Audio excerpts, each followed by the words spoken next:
ഇന്ന് നമുക്കൊരു അടിപൊളി മട്ടൺ കട്ട്ലറ്റ് ഉണ്ടാക്കിയാലോ.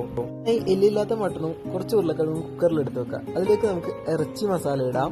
മസാലയൊക്കെ ഒന്ന് തേച്ച് പിടിപ്പിച്ച് കുക്കറിലൊന്ന് വേവിക്കാൻ വെക്കാം.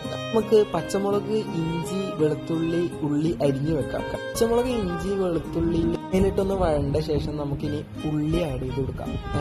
ഉള്ളി ആഡ് ചെയ്ത് കുറച്ചും കൂടി ഉപ്പും കൂടി ഇട്ട് നന്നായി ഒന്ന് വഴറ്റിയെടുത്ത് അതിലേക്ക് നമുക്ക് കുറച്ച് ഇറച്ചി മസാലയും കൂടി ഇട്ട് നന്നായി ഒന്ന് ഇളക്കാം. പക്ഷേ ഈ ഒരു പരിഭാഗം നമുക്ക് മാറ്റി വെക്കാം.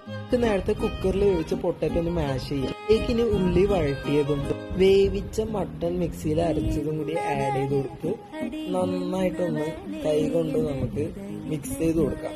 നമുക്ക് അതിനെ ഇതുപോലെ ചെറുതായി ഒന്ന് പരത്തി വെക്കാം.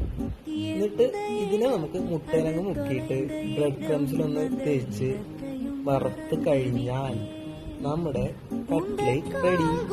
വളരെ ഈസിയാണ്. ഇഷ്ടപ്പെട്ട ഫോളോ ചെയ്യാൻ മറക്കണ്ട. ഇത് ഇങ്ങനെ എടുത്ത് സോസിൽ മുക്കി ഒന്ന് കഴിച്ചോളൂ.